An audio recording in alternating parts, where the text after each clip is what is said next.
चूड़ी बेचने वाली चिड़िया। तीज का त्योहार बस आने ही वाला था। टुनकपुर की सभी मादा पक्षी जोर शोर से तीज की तैयारियों में जुटी हुई थी।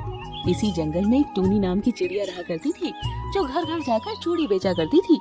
टूनी चिड़िया ने सोचा, अरे 2 दिन बाद तो तीज का त्योहार है, मैंने तो अभी तक अपने लिए कोई सामान भी नहीं खरीदा है।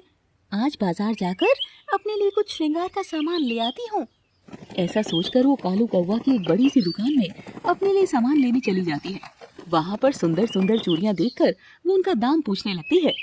टूनी चिड़िया खुश होकर कहती है, अरे वाह कालू जी, आपके पास तो बहुत सुंदर सुंदर सामान है। ये कड़े कितने के हैं? 50 रुपए के 2। अरे कालू भाई साहब, मेरा भी चूड़ियों का ही काम है, आप तो दुगने से भी ज्यादा रुपए ले रहे हैं। ये तो सरासर लूट है। अरे तेरी हिम्मत भी कैसी हुई अपनी 2 कौड़ी की चूड़ियों की तुलना मेरी दुकान के सामान से करने की? अरे कहाँ तेरा ठेले पर बिकने वाला सस्ता सामान और कहाँ मेरी एयर कंडीशन शॉप में रखी हुई महंगी चूड़ियाँ। लेना है तो ले, नहीं तो जा यहाँ से। आप कैसी बातें कर रहे हैं भैया? मैं कोई तुलना नहीं कर रही। आप मुझसे इस तरह से क्यों बातें कर रहे हैं? अरे तो और कैसे बातें करूं? ठेले पर चूड़ी बेचने वाली अब मुझे दुकानदारी सिखाएगी क्या? अगर तुझे ज्यादा ही पता है ना चूड़ियों के दामों का, तो जाकर तू भी दुकान खोल ले। मैं भी देखता हूँ कौन तुझे भिखारन के पास सस्ती चूड़ियाँ लेने आता है। कालू कौवा के व्यवहार से टूनी को बहुत दुख पहुंचता है और वो उदास मन से अपने घर आ जाती है। अगले दिन टूनी चिड़िया अपना ठेला लेकर काम पर निकल जाती है। चूड़ी ले लो, सुंदर रंग बिरंगी चूड़ियाँ ले लो। टूनी चिड़िया अपना चूड़ियों का ठेला लेकर जा ही रही होती है कि उसकी नजर चूड़ी और श्रृंगार के सामान से सजे हुए बाजार पर पड़ती है। क्यों ना मैं भी तीज के मौके पर जंगल में अपनी चूड़ियों की दुकान लगा लूं? क्या पता त्योहार के मौके पर मेरी किस्मत ही बदल जाए। ऐसा सोचकर टूनी चिड़िया बाजार में ही अपनी भी चूड़ियों की कच्ची दुकान लगा लेती है। कि कालू कौवा तो इतने ऊंचे दामों पर सामान बेच रहा है, क्यों ना मैं अपनी चूड़ियों पर आकर्षक छूट रख दूं। ऐसा करने से मेरी कच्ची दुकान में भी ग्राहक खींचे चले आएंगे और जैसी चूड़ियाँ वो कालू अपनी दुकान में बेचता है, मैं तो उससे भी बेहतर चूड़ियाँ बना सकती हूँ। टूनी चिड़िया की दुकान पर लगा हुआ सस्ती चूड़ियाँ का बोर्ड देखकर वहाँ पर पक्षियों की भीड़ लगने लगती है। अरे टूनी बहन, आपकी चूड़ियाँ तो वाकई बहुत सुंदर है और इनका दाम तो इतना कम है कि मैं तो आज 4-5 चूड़ियों के सेट बनवा कर ले जाऊंगी। अरे वो कालू कौवा तो बहुत महंगे दामों में सामान बेच रहा है। आप चूड़ियों के अलावा बाकी का सामान भी ले आती तो हमें उस घमंडी कौवे से कुछ भी नहीं खरीदना पड़ता। तभी रानू मोरनी ने कहा, बिल्कुल सही कह रही हो टिंकी। अरे दुकान में एसी क्या लगा लिया है, हर चीज का दाम दोगुना कर दिया है उसने। जरा भी कुछ बोलो तो उल्टा लड़ने को आता है। टूनी जी, सच में आप तो कितना मीठा बोलती हो और आपकी चूड़ियाँ भी कितनी सुंदर और सस्ती है। हम तो अब से आप ही से चूड़ियाँ खरीदा करेंगे। टूनी के अच्छे व्यवहार और कम दामों से आकर्षित होकर पक्षी उसकी दुकान में चूड़ी लेने के लिए आने लगते हैं।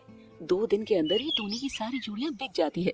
उधर कालू कौवा पूरा दिन दुकान पर खाली बैठा ग्राहकों का इंतजार करता रह जाता है। उसी शाम टूनी चिड़िया अपनी दुकान बंद करके घर लौट रही होती है कि तभी कालू कौवा वहाँ पर आ जाता है। अरे ओ दुष्ट चिड़िया, तुझे पहले भी समझाया था कि तेरी इस बाजार में दाल नहीं गलने वाली, लेकिन तू नहीं मानी और तूने अपना ये फटीचा ठेला यहाँ आकर लगा लिया। अब अगर कल तू यहाँ दिखाई पड़ी तो तुझे तेरी चूड़ियों के साथ उठाकर यहाँ से बाहर फेंकवा दूंगा।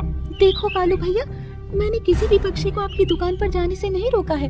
आप खुद ही अपना सामान इतने ऊंचे दामों पर बेच रहे हैं कि कोई भी पक्षी आपकी दुकान में नहीं जाना चाहता है। इसमें मेरी कोई गलती नहीं है। ऊपर से आप लोगों के साथ बदतमीजी करते हैं, जिसके कारण ग्राहक आपसे नाराज रहते हैं। सिर्फ एसी लगाने से ग्राहक आपकी दुकान में नहीं आएंगे। अरे 2 दिन तेरी चूड़ियाँ क्या बिक गई, तो मेरे सामने जुबान चलाने लगी है। अरे ठेले पर चूड़ी बेचने वाली चिड़िया, लगता है तेरी अकल ठिकाने लगानी ही पड़ेगी। तू ऐसे नहीं मानेगी। इसके बाद कालू कौवा टूनी चिड़िया से बदला लेने के लिए योजना बनाने लगता है। मेरे पास जितनी भी तैयार चूड़ियाँ थी वो सब तो बिक गई हैं। अभी भी तीज में 1 दिन बाकी है। क्यों ना मैं आज रात जागकर ढेर सारी चूड़ियाँ तैयार कर लूं, ताकि कल मैं उन्हें बाजार में ले जाकर बेच सकूं।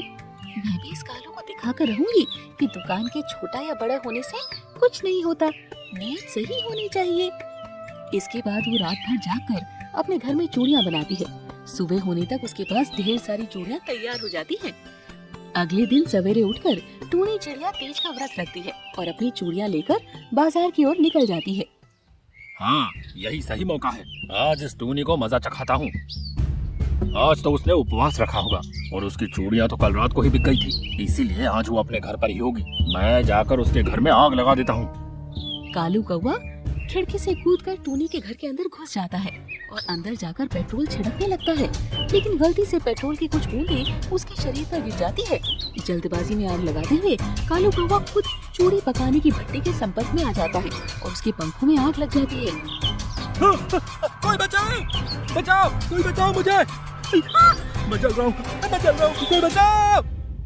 कालू की चीखने की आवाज सुनकर पास के पक्षी वहाँ पहुँच जाते हैं और उसकी जान बचा लेते हैं। तभी टूनी भी वहाँ आ जाती है। अरे कालू भैया, आप मेरे घर में कैसे पहुँच गए? अरे मुझे माफ कर दो टूनी, शायद भगवान ने मुझे सजा दी है। अरे मैं तो तुम्हें जलाने आया था, लेकिन मैं खुद उसी आग में झुलस गया। मुझे तकलीफ हुई तो समझ आया कि अब मैं कभी किसी का बुरा नहीं सोचूंगा, मुझे माफ कर दो। कालू कौवा के आंसू देखकर टूनी उसे माफ कर देती है और फिर खुशी खुशी अपनी दुकान में चूड़ी बेचने लगती है। कालू को भी ये शिक्षा मिल जाती है कि किसी का बुरा सोचने से अपना भला नहीं किया जा सकता है।